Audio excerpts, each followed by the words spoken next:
Hey guys, welcome back to the channel, and today I'm going to show you how to use Chime's early direct deposit feature. Let's get straight into the video. The first step is to check eligibility. Just log into your Chime accounts on the mobile app, or you can just do that on the website, and then go to the Move Money tab and look for the early direct deposit option.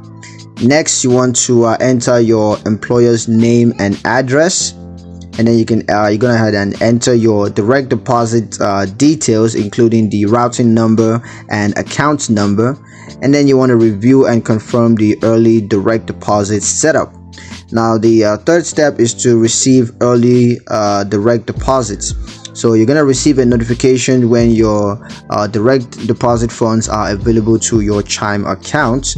You can get access to your direct deposit funds up to 2 days earlier than traditional banks, or if you're using Chime. So yeah, that's pretty much it on how to use Chime's early direct deposit feature.